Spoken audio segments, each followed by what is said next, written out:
할렐루야. 말씀을 함께 보겠습니다.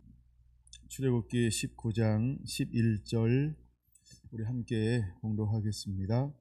준비하게 하여 셋째 날을 기다리게 하라. 이는 셋째 날에 나 여호와가 온 백성의 목전에서 시내산에 강림할 것임이니. 아멘. Are you ready? 준비되셨습니까? 오늘 16번째 시간 소제목으로는 셋째 날을 기다리게 하라. 셋째 날을 기다리게 하라. 11절에서 가져왔습니다. 오늘은 성령 강림 주일이기도 합니다. 여러분, 이 날은 너무너무나 소중하고 중요한 날입니다. 우리가 오늘 이 시대를 향하여 어떤 시대라고 말하냐 하면 성령 시대, 이렇게 이야기합니다. 성령 시대다라고 하는 것은 이제 성령이 보편적으로 믿는 사람들의 삶 가운데 함께하기 때문에 이것을 성령 시대, 이렇게 표현하기도 합니다. 하나님은 아담의 특징이 뭘까? 성령이 함께하는 거예요. 그래서 원래 하나님의 사람들은 하나님이 함께하도록 창조되었다는 것이죠. 근데 하나님이 우리와 함께하지 못하는 이유가 죄라고 하는 것입니다. 죄는 하나님과 우리 사이를 갈라놓는 게 죄가 하는 일이에요. 그래서 우리가 성령을 받기 위해서, 하나님이 우리 안에 오시기 위해서 우리에게 먼저 요구하는 것이 무엇이냐 하면 너 스스로 성결케 하라. 성결할 것을 요구하고 계신 것입니다. 하나님의 모세를 부를 때에도 가까이 나오는 것을 보시면서 제일 먼저 하셨던 말씀이 무엇이냐 하면 내게로 가까이 하지 말라. 내가 선 곳은 거룩한 곳이다. 그러면서 그에게 이렇게 말합니다. 내 발에 신을 벗으라 라고 말입니다. 그래서 하나님을 가까이 하기 위해서 하나님은 우리에게 동일한 걸 요구하십니다. 죄의 문제를 해결하라라는 것입니다. 자, 오늘 이제 하나님께서 90일이 지났어요. 하나님이 이스라엘 가운데 함께 하기를 원하십니다. 이스라엘 백성들이 한 번도 경험해보지 못했던 새로운 것들을 누리게 될 거예요. 이것을 일컬어서 우리는 하나님의 임재라고 말합니다. 자, 하나님이 임재할 때 하나님의 백성들에게 무엇을 요구할까라고 할 때 너는 스스로 성결케 하라 하면서 성결할 것을 요구하고 있다는 거예요. 우리가 준비를 해야 되는데 어떻게 해야 될까? 세 가지로 준비가 되어져야 한다는 겁니다. 첫째는 무엇을 준비해야 할까? 7절 말씀 이렇게 말합니다.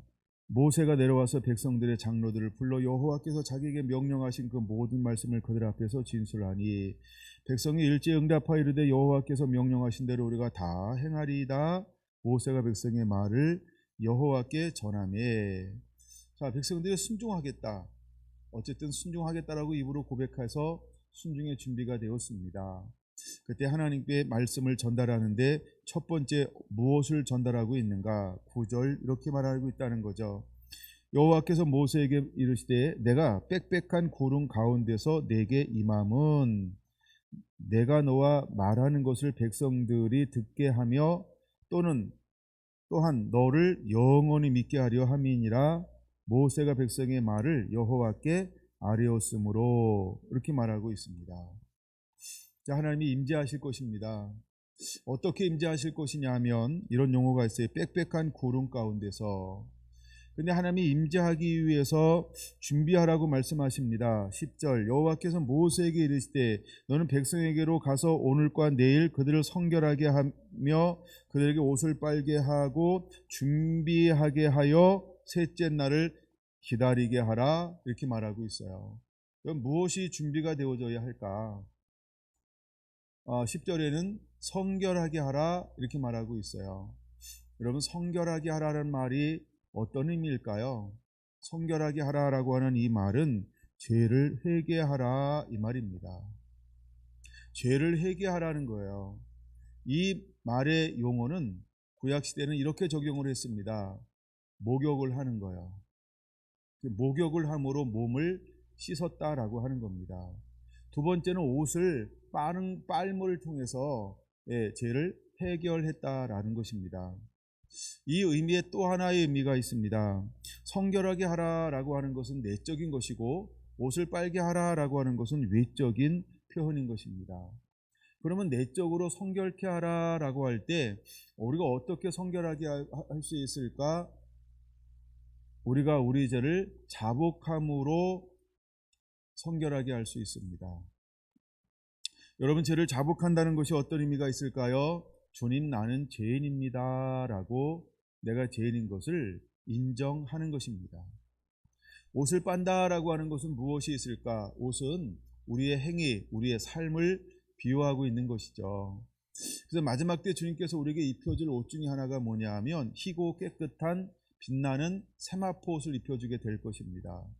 또한 이것을 여러 가지 옷을 비유할 때 찬양의 옷도 있고, 그 다음에 찬송의 옷, 찬양의 옷, 그 다음에 깨끗한 옷이 있는데, 이 옷은 무엇을 말하냐면 바로 우리의 삶을 말하는 것이죠. 그래서 옷을 빨라라고 하는 것은 우리의 삶을 하나님의 말씀 앞에 그대로 순종하는 삶으로 돌이키라, 이런 의미가 있다는 겁니다. 자, 이제 내적으로 내가 죄인입니다 라고 고백했어요. 그러고 난 다음에 내 삶을 순종하겠습니다 라고 하면서 이제는 순종의 어떤 이런 행위를 삶으로 드러내고 있는 것이죠. 근데 하나님께서 3일 후에 오신다는 겁니다. 3일에 오신다라고 할 때 얼마나 이 급박한 시간인지를 우리가 깨달아야 합니다. 이 급박한 시간 가운데 이스라엘 백성들이 해야 될 일이 무엇이냐 하면 임재를 준비하는 것이었다는 것입니다. 자, 오순절이 임할 때 부활하신 예수님께서는 제자들에게 준비할 것을 요구하셨습니다. 그들이 어떤 준비가 되어져 있어야 할까? 그들은 열흘 동안 위로부터 능력이 임할 때까지 이 성을 떠나지 말라라고 말씀했습니다. 제자들은 기다리면서 말씀을 붙잡고 마음을 하나가 되어 한 마음을 품어 저녁 기도하는 일에 하나가 되었다라고 말합니다. 그들은 말씀 앞에 순종했습니다. 그리고 마음을 모아 기다렸다는 것입니다. 기다림이 뭘까? 그것이 바로 옷을 빤 삶의 행위, 말씀 앞에 자기를 복종시키는 것, 순종했다라고 하는 것이죠.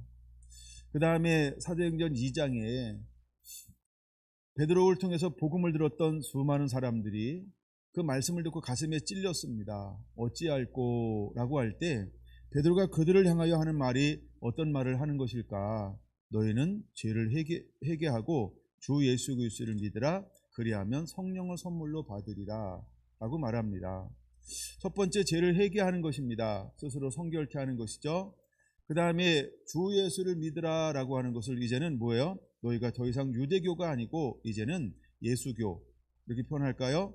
예수님을 임금과 구주로 모셔드리는 행위, 이것을 숨기지 말고 드러내는 자가 돼 라고 해서 옷을 빤다라는 의미가 있습니다. 이제 행위를 드러내라는 거예요. 삶을 드러내라는 거예요. 예수님 당시에도 수많은 사람들은 어떤 사람이 있었냐 하면 자기를 드러내지 않고, 이런 단어가 있죠. 왜? 출교당할까 뭐뭐하노라 이러면서 자기를 드러내지 않은 사람이 있어요. 근데 이제 말씀을 듣고 찔림을 받았어요. 그 어떻게 성령을 받을 수 있을까? 성령을 받기 위해서는 반드시 뭐다? 죄를 회개하고 자기를 드러내라. 그래서 회개하라는 것입니다. 회개하라라고 하는 건 자기를 드러내는 거죠. 그러면 성령을 선물로 받을 것이다. 여러분, 이스라엘 백성들은 이미 많은 기적을 보았어요. 하나님이 이미 인도하고 있어요. 어떻게? 날개 아래 하나님이 보호하면서 양육하면서 하나님이 훈련시키면서 인도하고 있어요. 근데 이제 하나님께서 빽빽한 구름 가운데 특별한 방법으로 임하실 거예요. 물론 임하는 이유는 두 가지가 있다라고 9절에 말씀을 하고 있지요. 첫째는 모세를 믿게 하려고 라고 하는 이 하나님의 의도성이 있습니다. 또 하나는 너무나 중요한 거죠. 너를 영원히 믿게 하려 함이니라 라고 하는 거예요. 그럼 여러분, 우리가 성령이 임재하는 이유가 뭐냐면, 성령이 임재하면 드러나는 게 뭐냐 하면 우리가 이렇게 표현합니다. 현상 이런 게 드러나게 되어져 있어요. 그러면 현상이 있어야 될까요? 없어야 될까요? 있어도 되는 걸까요? 없어도 유익한 걸까요? 여러분, 현상은 있어야 한다는 거예요.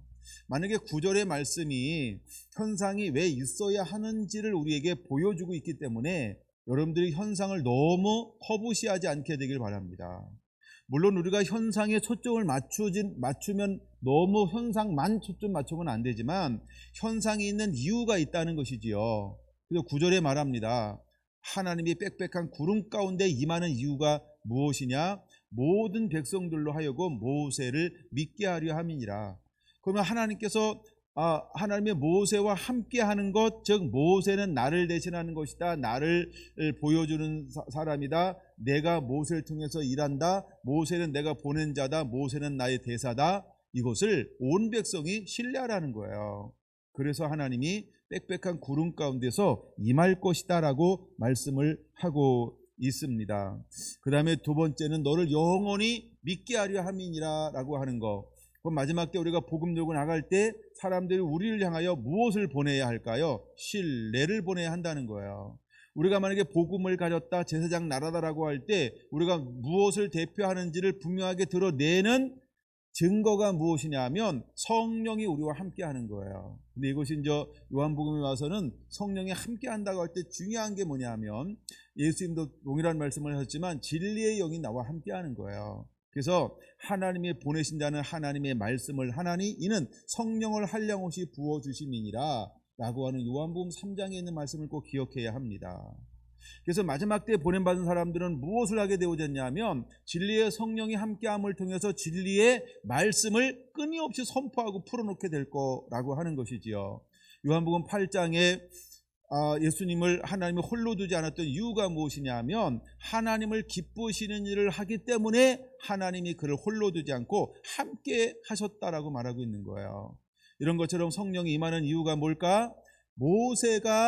모세는 내가 함께하는 사람이다. 내가 세운 사람이다. 그는 나를 대변하는 사람이다. 하나님의 임재를 통해서 모세를 높이는 게 아니고 모세를 그렇게 하나님이 인정해 주겠다라고 하는 겁니다. 그럼 모세를 보면 백성들은 누구를 보는 것과 같이 봤을까요? 하나님. 그래서 신명기 마지막 32장에 보면 이스라엘 백성 가운데 하나님이 모세를 뭐처럼 세웠어요? 하나님. 여호수아 1장에 하나님께서 모세를 뭐라고 세웠다 그랬어요? 하나님같이. 근데 이제는 하나님께서 여호수아도 누구처럼 세운다 그랬어요? 하나님같이. 이 용어가 그래서 나오는 거예요. 여러분, 이제 우리는 이 땅 가운데 내가 하나님이 아니고요, 예수님을 닮은 자, 오늘날은 이 표현을 하는 거죠. 사도 바울이 내가 예수님을 닮은 자 된 것처럼 너희는 나를 본받는 자가 되라라고 하는 말이 마치 모세가 이스라엘 백성들에게는 하나님을 보여주는 존재여야 하는 것처럼 오늘 우리의 삶은 누구를 보여주는 존재여야 할까? 예수님을 보여주는 존재가 되어야 하는데 무엇으로 이것이 가능한가? 성령이 내 안에 내주하심을 통해서 가능하다는 거예요. 이해가 되시나요? 바로 이것이 구절의 말씀이라는 겁니다. 오늘 성령 강림절 우리 안에 어떤 은혜들이 임해야 할까? 정말 우리 삶 가운데서 나와 함께 하시는 예수 그리스도 그분을 드러내는 삶, 보여줄 수 있는 삶 되어야 할 줄로 믿습니다. 그래서 하나님이 어떻게 하신다? 이제 하나님이 공개적으로요, 개인을 만나주는 것이 아니고 하나님이 민족적인 단위로 하나님이 임재하셔서 빽빽한 그런 가운데 임하시겠다는 겁니다. 여러분, 하나님이 오늘도 어쩌면 우리에게 단순히 골방에서만 나를 만나주길 원하는 것이 아니고 정말 널린 곳, 이렇게 들판에서 탁 트인 곳에서 대중 가운데 때로는 교회적으로, 때로는 도시적으로, 때로는 민족적으로 하여간 이렇게 하나님께서 만나주기를 원한다라고 하는 것입니다. 할렐루야. 근데 그 민족을 하나님이 택했는데 첫 번째 민족이 누구였냐 하면 이스라엘이라고 한 한 민족을 하나님이 택했다라는 것이죠. 그래서 하나님이 이스라엘 민족을 뭘로 이기냐 하면 너는 내게 기름 부음 받았다. 너는 나의 선지자다. 이게 이스라엘의 부르심이라는 겁니다. 그래서 이스라엘은 많은 열방 가운데 어떤 존재로의 삶을 살아야 되냐면 기름 부음 받은 자의 삶을 살아내기를 원하는 것이 이스라엘을 향하는 하나님의 목적 부르심이라는 겁니다.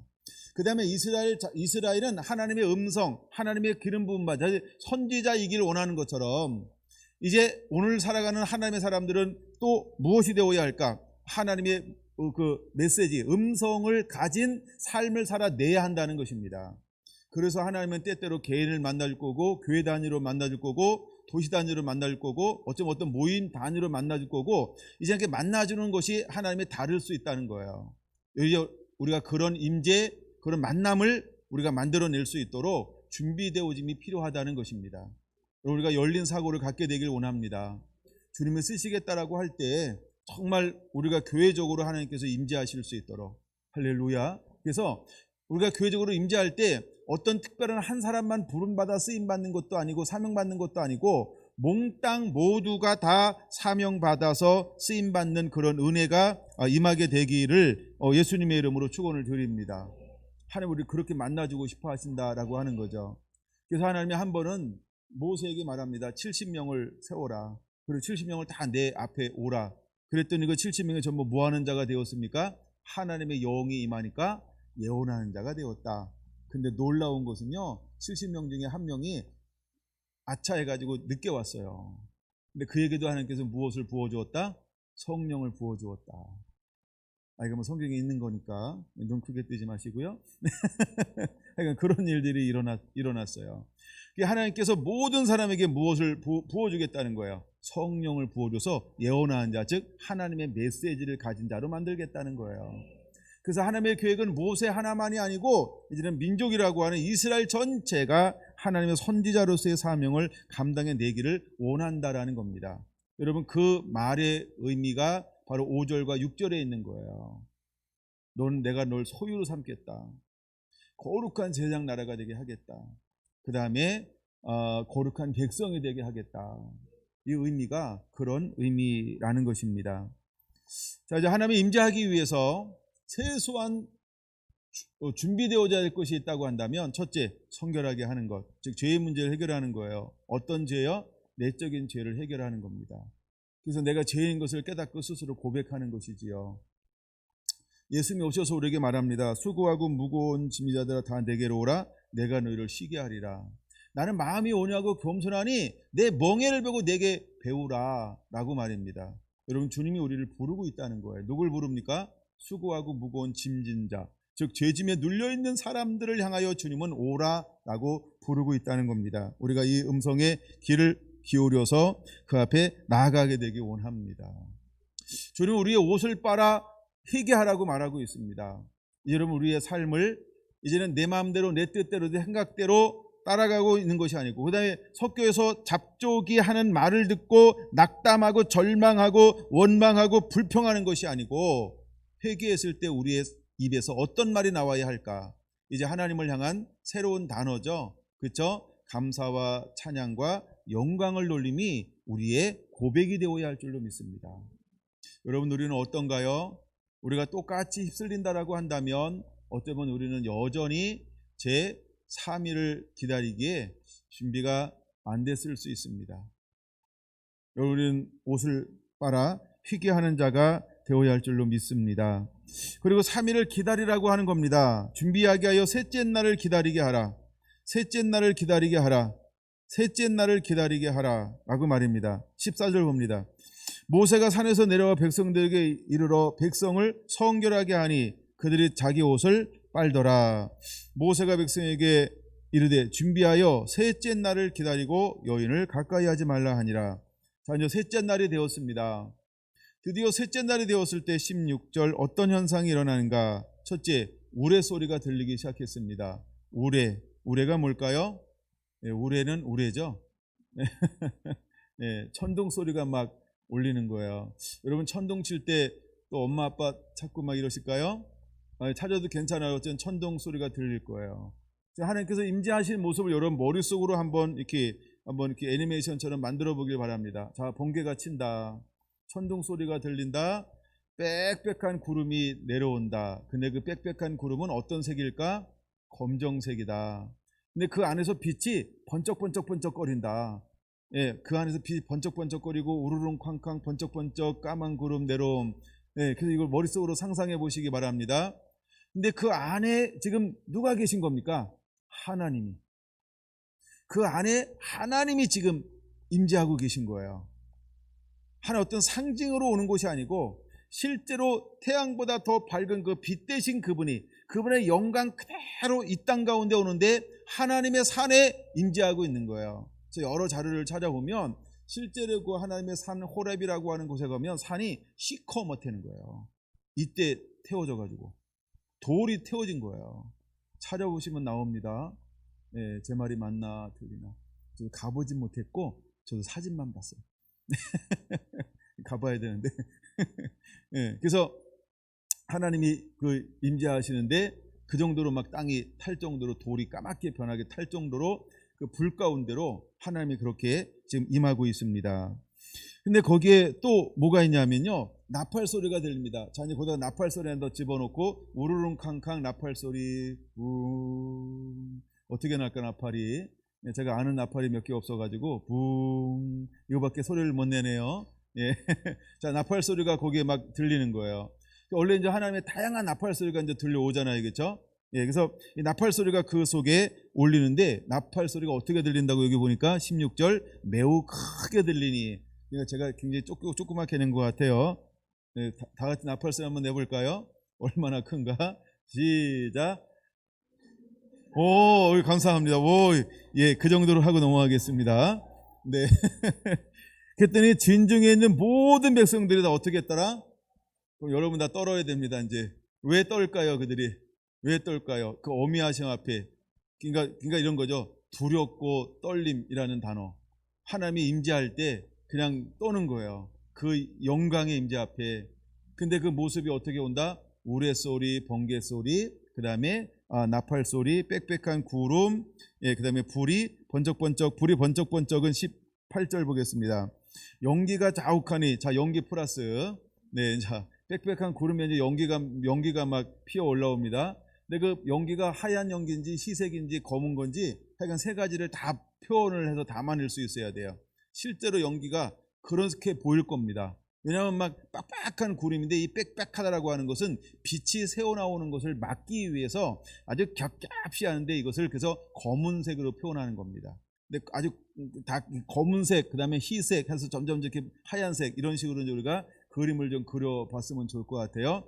하여간 하나님께서 영광을 보면 죽기 때문에 그 영광을 공개할 수가 없어요. 그래서 그 영광이 오지만 하나님의 그 영광을 가리기 위해서 빽빽한 구름을 아주 촘촘하게 해가지고 빛이 새어나지 않을 정도로 오는 거예요. 근데 그 가운데 이제 뭐가 보입니까? 이제 연기가 자욱한 18절 여호와께서 불 가운데서 거기 강림하심이니라. 우와우.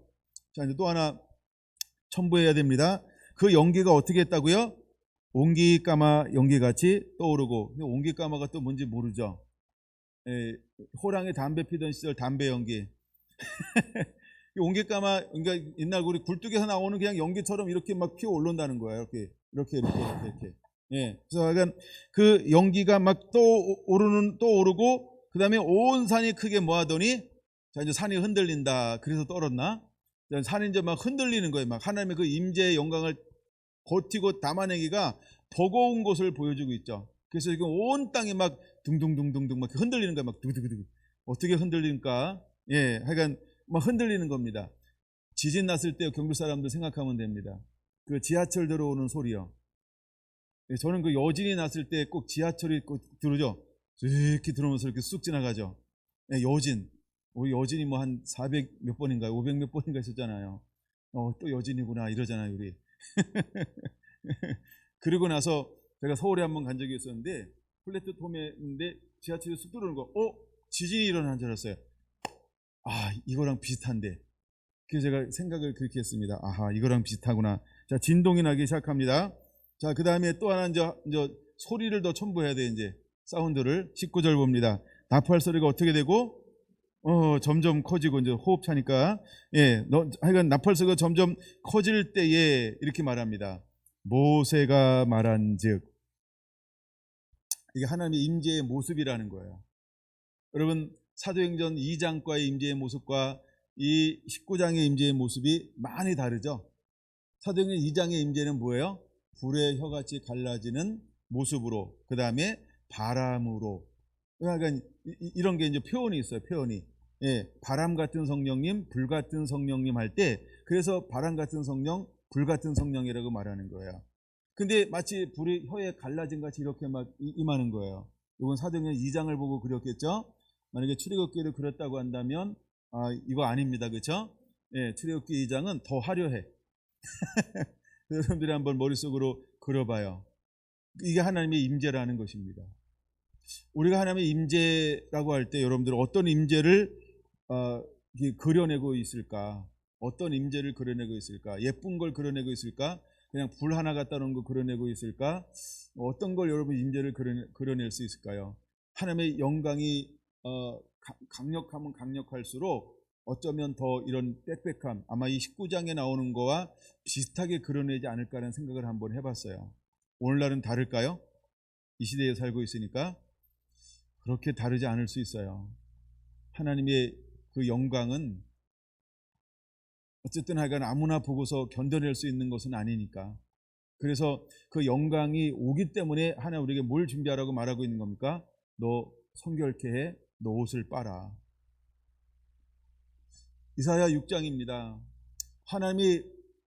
하나님을 봤을 때 이사야가 취하는 첫 번째 행동이 뭐냐 하면 내가 입술이 부정한 백성 가운데 살면서 내가 입술이 부정한데 그 하나님을 배웠다라고 하는 겁니다.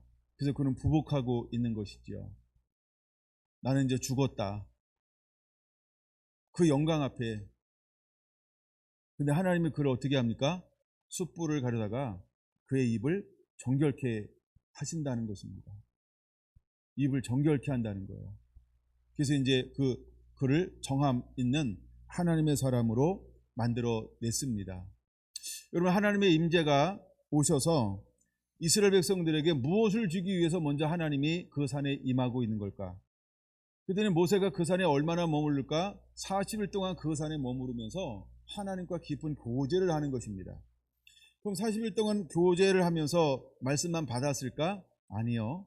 말씀만 받는 게 아니고 교제하는 거라는 거예요. 하나님과 친밀함을 누린다라고 하는 거예요. 그래서 모세는 무엇을 보게 되냐 하면 하나님이 어떤 분인지를 이 땅에서 공개할 수 없는 하나님을 만나야만 알 수 있는 그 하나님의 세계를 누구한테 지금 공개해 주고 있는 거예요? 모세에게.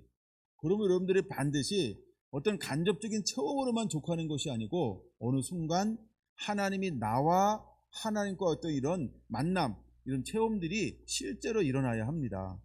이 체험이 우리를 어떻게 만들 것이냐면 강하고 담대하게, 그 다음에 마지막 때에 배도하지 않고 끝까지 사랑할 수 있는 사람으로 만드는 것은 이 만남이 있어야 됩니다.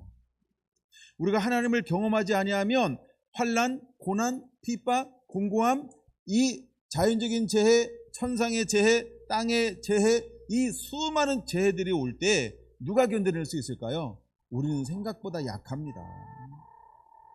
아니, 벌레 3마리만 내 앞에 다가오도 기절할 판인데, 예? 아니, 뱀 3마리만 풀어놔도 뭐 살려달라고 난리를 칠 판인데, 그런 환란들이 올 때 우리가 고요할 수 있으면서 하나님을 바라보면서 주어진 사명을 감당할 수 있는 거, 우리가 어떤 경험과 체험이, 어떤 은혜가 있어야 될까요? 하나님의 만남이 반드시 우리 안에 일어나야 할 줄로 믿습니다. 그러면 우리 안에 전에 없는 무엇이 올까라면 이것을 샬롬이라고 표현하는 겁니다. 내가 만들어내고 싶은 잔잔함과 고요함이 아니고 난 강하고 담대해, 난 그런 거 무서워하지 않아, 그걸로 되는 게 아니고요.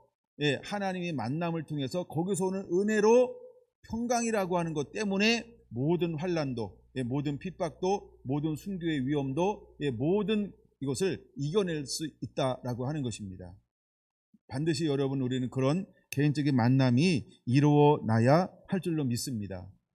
하나님의 모세가 되는 이유는 그가 40년 동안 왕궁에서 달아났으니까 모세가 될 수 있다. 아닙니다. 모세가 될 수 있었던 이유는 출애굽기 3장입니다.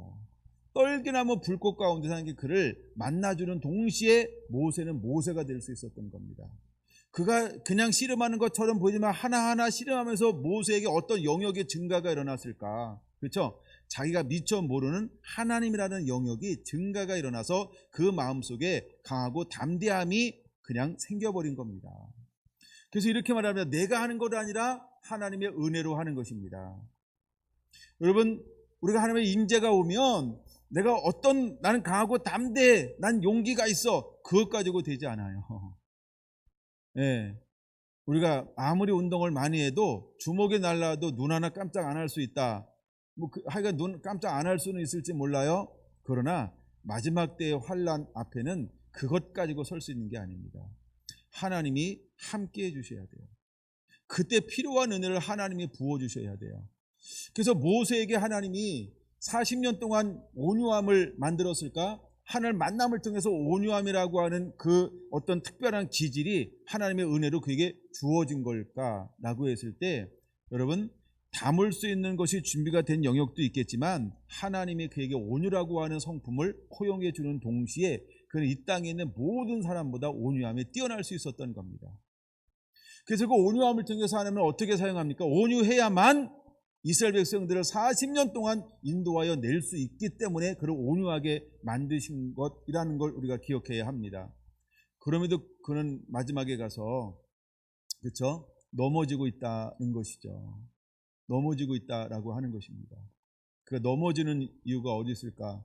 지난번에 조금 한번 민수기 13장, 14장에서 약간 보기는 했습니다만, 하나님 왜 모세에게 진노했을까? 그 이유가 무엇인지를 보면 마지막에 그가 실수하는 부분에서 보여줄 수 있어요. 그래서 모세는 많은 실수를 범하지 않아요.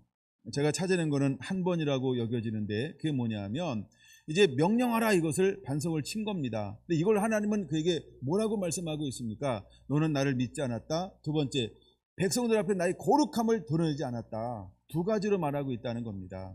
그럼 마지막 때 우리가 어떤 추수의 사명을 가지고 나갈 때 그 사명을 가진 하나님의 사람들에게 얼마나 많은 것들을 요구할까요?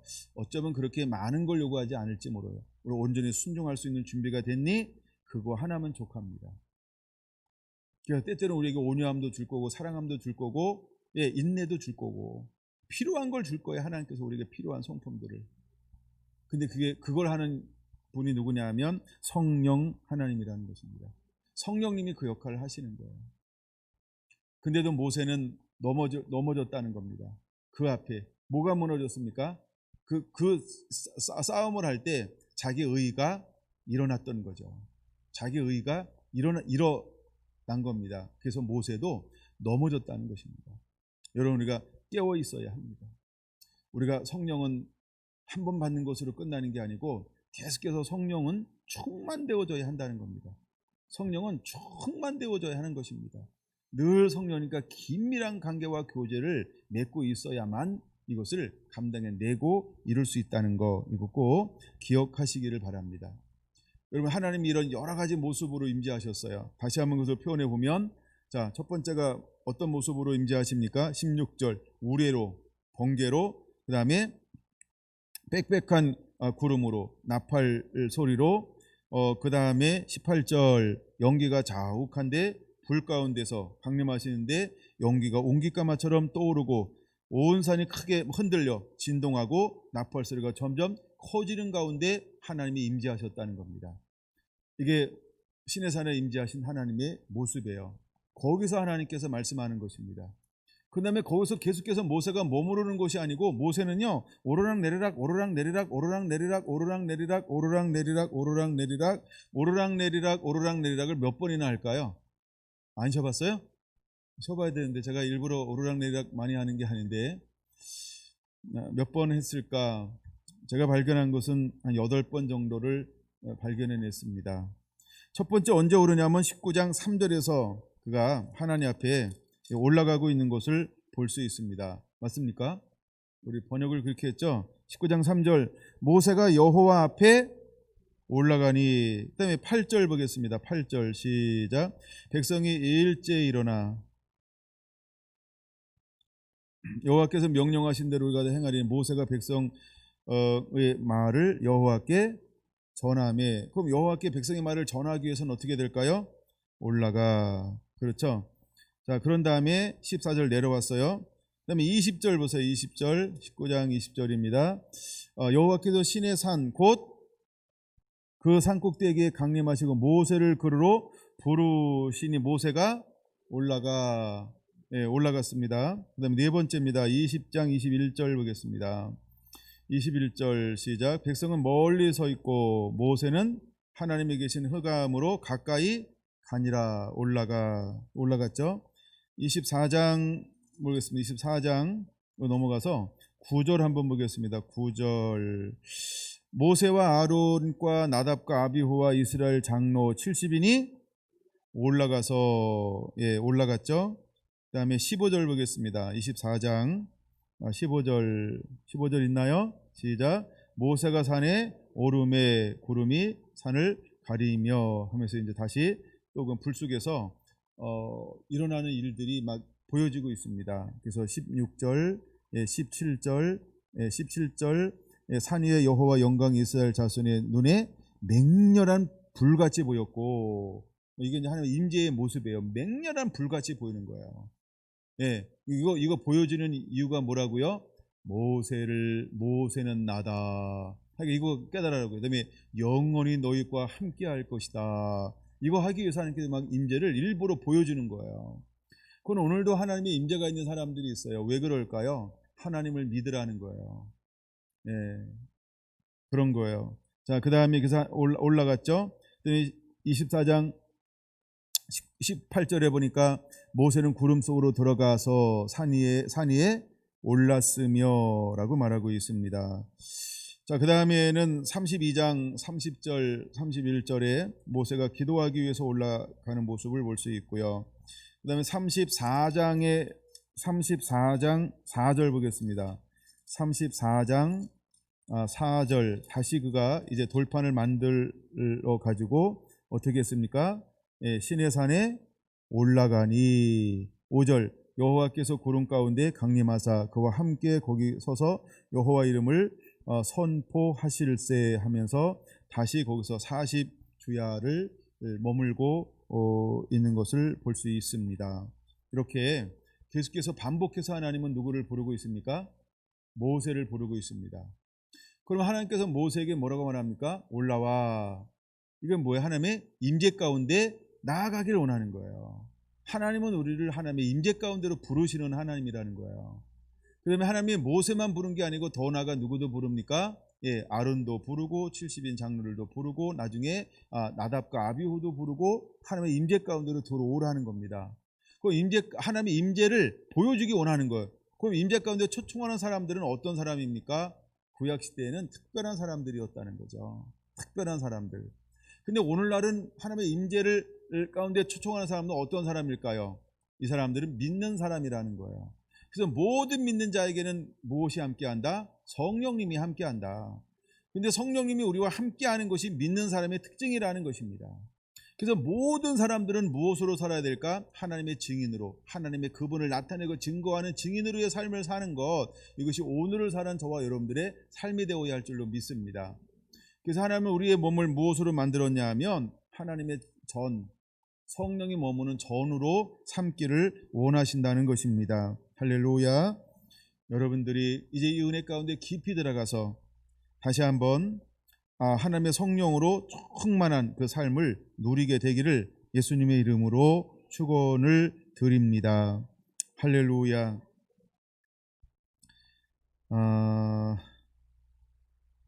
말라기 3장으로 한번 보겠습니다. 하나님께서 우리에게 오셔서 우리에게 성결을 요구하시는데, 하나님이 임재할 때마다 왜 성결을 요구할까? 하나님은 거룩하신 분이기 때문에 라고 하는 것입니다. 이제 마지막 때에 또 하나님은 예수님께서 오시기 전에 누구를 보낼 것이냐 하면 언약의 사자를 보내겠다라고 3장 1절에 말하고 있습니다. 너희가 사모하는 바 언약의 사자가 임하실 것이라. 2절 그가 임하는 날을 누가 능히 당하며 그의 나타나는 때에 누가 능히 서리요? 그는 금을 연단한 자의 불로 임할 거라는 거예요.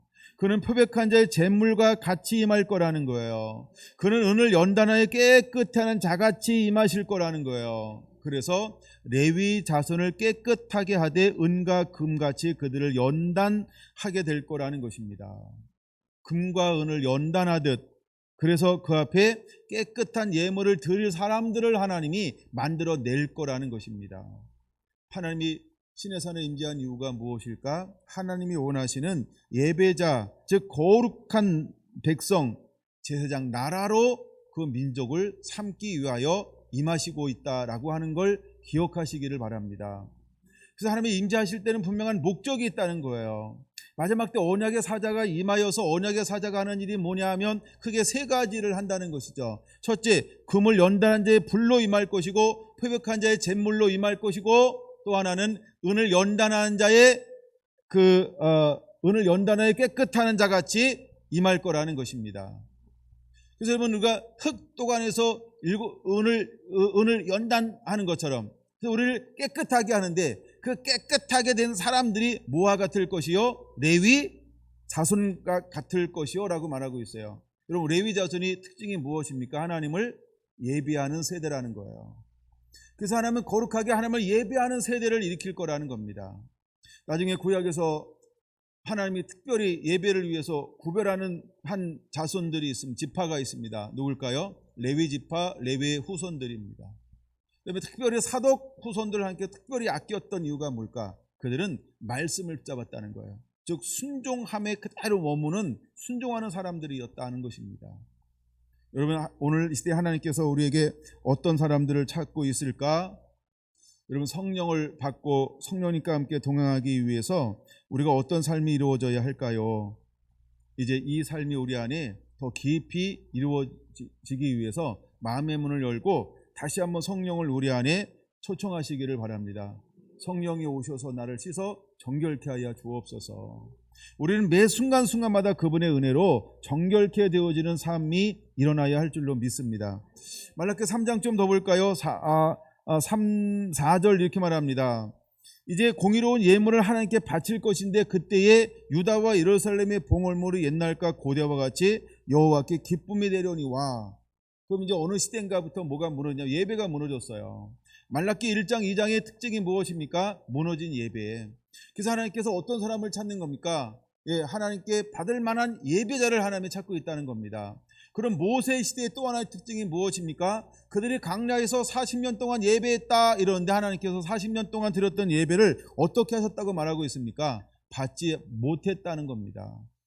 무엇이 무너졌을까? 예배가 무너졌다는 겁니다. 하나님이 그렇게 시내사에서 임재하셔서 모든 이제 말씀을 풀어주었어요. 아직 이거 안 나눴죠? 하나님이 임재한 이유가 뭐냐면 하여간 이게 출애굽기 19장과 20장의 순서가 있어요. 이때 하나님의 임재는 뭐냐? 먼저 불 가운데 먼저 임하시는 거예요. 불 가운데서 먼저 그가 임하여. 그런 다음에 그를 불러서 뭘 합니까? 계명을 주는 거죠. 계명을 주고 난 다음에 그것을 선포하여 지키게 하는 겁니다. 그래서 이 율법이 우리가 613가지라고 말하고 있고 작게는 10계명이라고 말하고 있습니다. 이거 다음에 나눌 겁니다. 수요일 날쯤 나눌게요. 그래서 하나님께서 구약에는 먼저 임재하시고 그 다음에 말씀을 주었어요. 근데 신약에서 우리가 제자들의 성령을 받을 때는 무엇이 먼저 풀어지고 그 다음에 부어지는 게 뭘까요? 말씀이 풀어지고 성령이 임합니다. 그럼 오늘날은 하나님께서 우리에게 어떻게 할까요? 오늘날은 이건 다 지나간 거잖아요. 그럼 오늘날 이건 우리 거잖아요. 이제 우리 안에 하나님 우리 안에서 어떻게 임하실까요? 여러분, 구약에는 먼저 임하시고 말씀을 주었어요. 그렇죠? 이걸 지켜라. 그럼 내가 너에게 영원토록 함께 할 것이다. 복되게 할 것이며 거룩한 제장 나라로 삼을 것이며 모든 열방 가운데 복의 근원되어서 너희가 그들을 구원하는 통로로 내가 너를 삼을 것이다. 그러니까 제장 나라니까 하나님 이 나라를 어떻게 해줘야 돼요? 계속 축복해줘야 되는 거야. 그 다음에 이제 제자들이 말씀이 풀어지고 성령을 받고 땅까지 나가기 시작했어요. 근데 그들 향하여 뭐라고 합니까? 아무것도 가지지 말고 복음만 가지고 나가. 그럼 모든 필요가 너에게 채워질 거야. 그렇죠? 아버지 마음은 똑같다라는 겁니다. 그럼 오늘날은 어떨까? 순서가 어떻게 될지는 모르겠으나 여러분, 우리 안에 두 가지가 함께 이루어질 거라는 거죠. 첫째, 말씀이 풀을 것이고 성령이 임할 겁니다. 아니면 성령이 임하면서 말씀이 풀어지게 될 거라는 겁니다. 그래서 이제 여러분, 우리가 무엇을 가지고 나가야 될까? 진리의 말씀과 성령의, 우리가 의의 무기를 좌우하고라고 할 때 우리가 이 두 가지를 들고 겸비하고 나가는 세대를 하나님께서 일으키게 될 거라는 것입니다. 근데 이 복음을 들고 나가는 사람에게 하나님께서 무엇을 주실까라고 할 때 모든 필요가 탁 채워지는 이 공급을 허용할 거라는 겁니다. 누구처럼? 구약처럼. 누구처럼? 초대교회 제자들의 삶처럼. 오늘 이 시대에도 마찬가지로 하나님의 나라와 의를 위하여 사는 사람에게는 모든 필요가 다 채워지게 될 것이다. 믿습니까? 그러므로 우리는 복음을 위해서 살아야 될 이유가 거기에 있습니다. 할렐루야.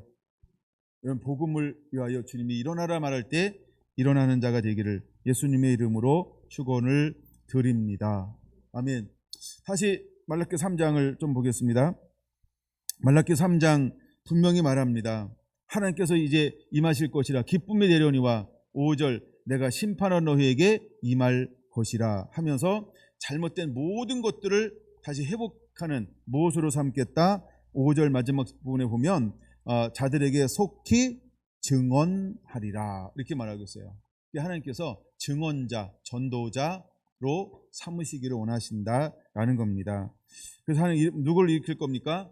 말라기 4장 5절 6절입니다. 말라기 4장 5절 6절 보라 여호와의 크고 두려운 날이 이르기 전에 내가 선지자 엘리야를 너희에게 보내리니 그가 아버지의 마음을 자녀에게로 돌이키게 하고 자녀들의 마음을 그들의 아버지에게로 돌이키게 하리라. 돌이키지 아니하면 두렵건대 내가 와서 저주로 그 땅을 칠까 하노라 하시니라. 아멘.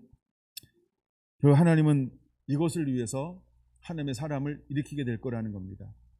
언약의 사자가 오는 이유가 무엇일까? 하나님의 성령에 충만한 사람을 일으키는 이유가 무엇일까? 크고 두려운 날이 이르기 전에 돌이키라는 겁니다. 다시 말해서 회복이라고 하는 것이죠. 이걸 오늘날 우리는 추수라고 표현할 수 있습니다. 하나님은 그것을 위해서 하나님의 사람들에게 무엇으로 충만하게 할 것인가? 하나님의 영으로 충만하게 할 거라는 것입니다. 여러분 이것을 믿습니까? 시간을 좀 더 볼게요. 말씀을 이사야 61장으로 한번 보겠습니다. 이사야 61장 주 여호와의 영이 내게 내리셨으니 이는 여호와께서 내게 기름을 부으사 가난한 자에게 아름다운 소식을 전하게 하려 하심이라. 나를 보내사 마음이 상한 자를 고치며 포로된 자에게 자유를 갇힌 자에게 노임을 선포하며 여호와 은혜의 해와 우리 하나님의 보복의 날을 선포하여 모든 슬픈 자를 위로하되 무릇 시온에서 슬퍼하는 자에게 화관을 주어 그 죄를 대신하며 기쁨의 기름으로 그 슬픔을 대신하며 찬송의 옷으로 그 근심을 대신하게 하고 그들이 의의 나무 곧 여호와께서 심으신 그 영광을 나타낼 자라 일컬음을 받게 하려 하심이라. 여러분 이것이 누구를 통해서 이루어졌습니까?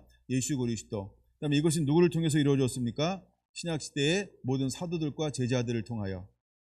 그럼 오늘날도 하나님이 이 일을 하나님의 성령 받은 사람에게 이 일을 여전히 바톤을 가지고 나아가도록 은혜를 부어주고 있는 것입니다. 그럼 이들이 하는 일이 뭘까? 바로 4절입니다. 그들이 오래 항폐했던 곳을 다시 쌓을 것이며 옛부터 무너진 곳을 다시 일으킬 것이며 항폐한 성읍 곧 대대로 무너져 있던 것들을 중수할 것이며 외인은 서서 너희 양떼를 칠 것이요 이방 사람은 너희 농부와 포도원 지기가 될 것이나 오직 너희는 무엇이라 일컬음을 받을 것이다?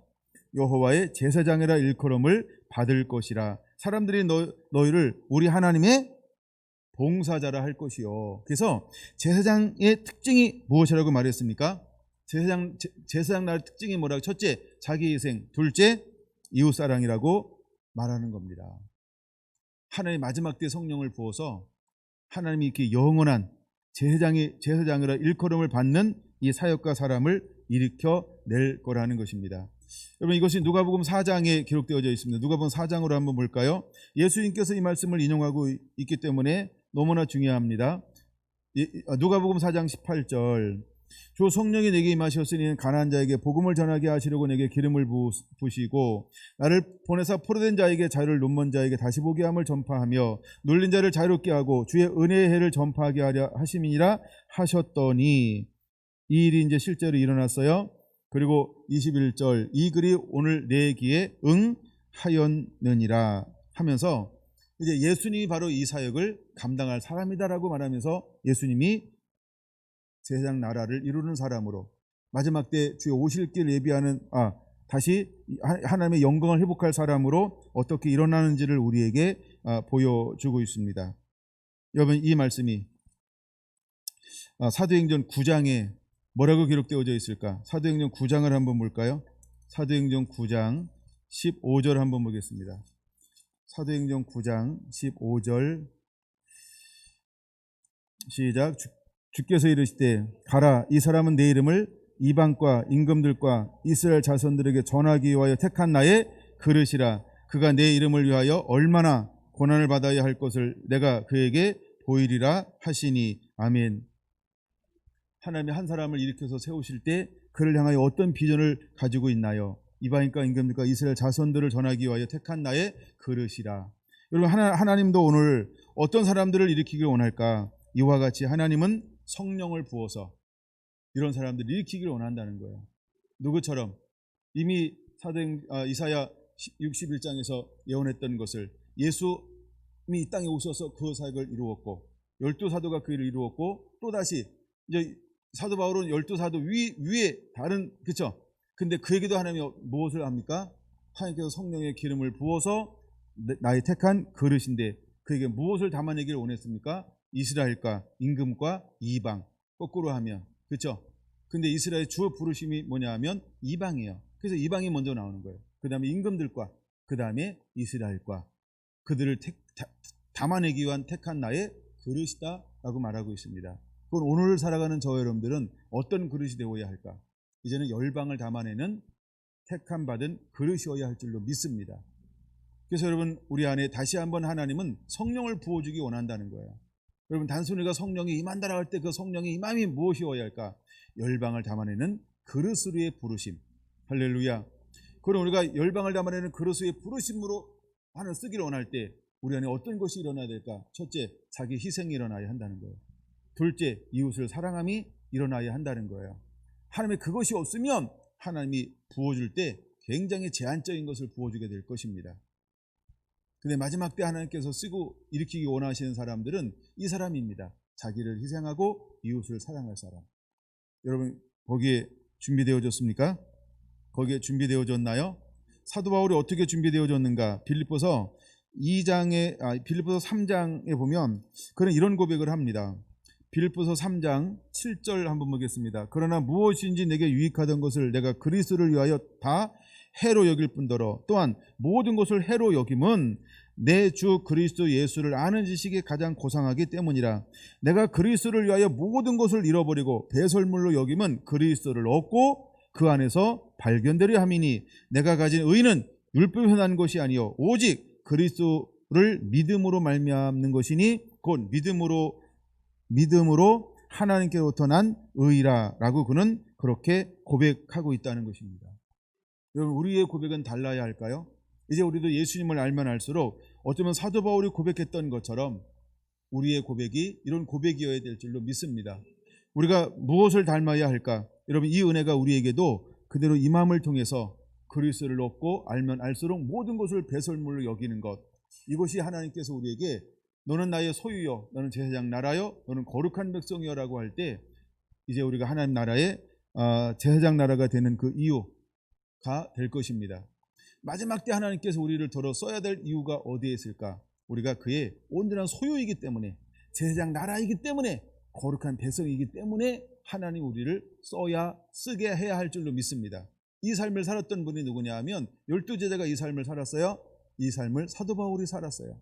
오늘 살아가는 저와 여러분들도 이 은혜가 그대로 임하게 되기를 예수님의 이름으로 축원을 드립니다. 할렐루야. 여러분, 이 삶은 바로 우리를 본받기 위해서 앞서갔던 한 사람의 삶이었습니다. 주님은 우리도 이 삶을 살아내기를 원합니다. 빌립보서 3장 좀 더 볼까요? 빌립보서 3장 12절. 내가 이미 얻었다함도 아니요 온전히 이루었다함도 아니라 오직 내가 그리스도에 이렇게 잡힌 바 된 그것을 잡으려고 달려가노라. 형제들아, 나는 아직 내가 잡은 줄 여기지 아니하고 오직 한 일, 즉 뒤에 있는 것을 잊어버리고 앞에 있는 것을 잡으려고 표대를 향하여 그리스도 예수 안에서 하나님 위에서 부르신 부르심의 상을 위하여 달려가노라. 16절. 오직 우리가 어디까지 이르렀든지 그대로 행할 것이라. 17절. 형제들아, 너희는 함께 나를 본받으라. 그리고 너희가 우리를 본받는 것처럼 그와 같이 행하는 자들을 눈여겨보라. 내가 여러 번 너희에게 말하였거니와 이제도 눈물을 흘리며 말하노니 여러 사람들이 그리스도의 십자가의 원수로 행하느니라. 그들의 마침은 멸망이요 그들의 신은 배요 그들의 영광 그들의 부끄러움에 있고 땅의 일을 생각하는 자라. 그러나 우리의 시민권은 하늘에 있는지라. 거기로부터 구원하는 자 곧 주 예수 그리스도를 기다리노니 그는 만물을 자기에게 복종하게 하실 수 있는 자의 역사로 우리를 낮은 몸을 우리의 영광의 몸의 형체와 같이 변하게 하시리라. 그러므로 나의 사랑하고 사모하는 형제들, 나의 기쁨이요 면류가 아닌 사랑하는 자들아, 이와 같이 주 안에 서라.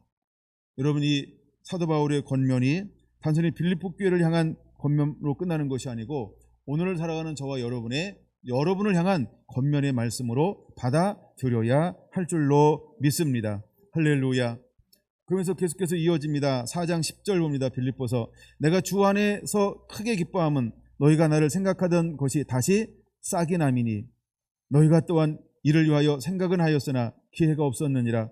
내가 궁핍함으로 말하는 것이 아니라 어떠한 형편이든지 나는 자족하기를 배웠노니 나는 비천에 처할 줄도 알고 풍부에 처할 줄도 알아. 모든 일 곧 배부름과 배고픔과 풍부와 궁핍에도 처할 줄 아는 일체의 비결을 배웠노라. 내게 능력 주시인 자 안에서 내가 모든 것을 할 수 있느니라.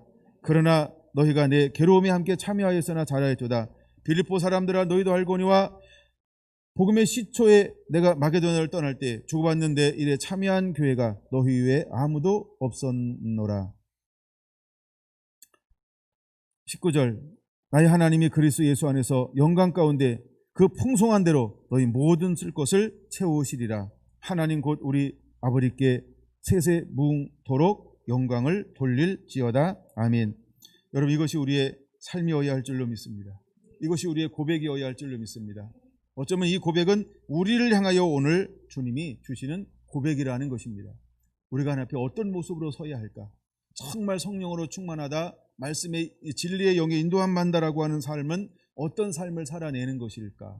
여러분, 사도 바울이 빌립보 교회를 향하여 권면하는 것이 단순히 빌립보 교회를 향한 것만이 아니고 오늘을 살아가는 저와 여러분들을 향한 똑같은 주님의 위로여 권면이라고 마음의 문을 열고 이 말씀을 듣게 되기를 예수님의 이름으로 축원을 드립니다. 여러분, 우리 안에 무엇이 일어나야 할까? 자기 희생이 일어나야 할 줄로 믿습니다. 자기 희생이 있어야 합니다. 나를 위해 사는 것이 아니라 죽으나 살아나는 그리스도의 것이라고 하는 이 고백이 수많은 믿음의 사람들이 걸어간 고백이라고 한다면 오늘을 살아가는 저와 여러분의 고백도 동일해야 할 줄로 믿습니다. 이제 자기 희생을 통해서 두 번째, 철저하게 이웃을 사랑하는 것입니다. 여러분, 양과 염소가 있습니다. 어떤 사람들이 주님의 기쁨이요 즐거움입니까? 지극히 작은 자 하나에게 한 것이고 내게 한 것이니라. 물 한 그릇 나누어 주는 것, 그것 이웃 사랑입니다. 정말 우리는 보잘것없는 우리의 이웃에서, 우리의 삶 속에서 끊임없이 무엇을 드러내기를 원할까? 이름도 없이 빛도 없이 사랑을 흘려보내는 겁니다. 이것은 나를 위한 것이 아니고 바로 그리스도를 위한 삶이기 때문에 가능한 것입니다. 여러분, 신의 성품에 참여하라라고 말씀하고 있는 것처럼 이제 우리가 믿음의 덕의 지식을, 지식의 절제를, 절제의 인내를, 인내의 경건을, 경건의 형제우애의 사랑을 공급하는 자가 되라. 여러분, 성령 강림절, 성령님이 우리 안에 임하시면 우리 안에 어떤 성품이 점점점 장성하게 되어질까? 이제 우리는 신의 성품에 장성해져가는 그런 은혜를 누리는 자가 되기를 예수님의 이름으로 축원합니다. 아무쪼록 여러분들 심령 가운데 아버지의 마음이 주어지게 되기 원합니다. 성령이 풀어지게 되기 원합니다. 신의 성품에 참여한 이 영광을 누리게 되기를 예수님의 이름으로 축원합니다. 할렐루야, 할렐루야, 할렐루야. 기도하겠습니다.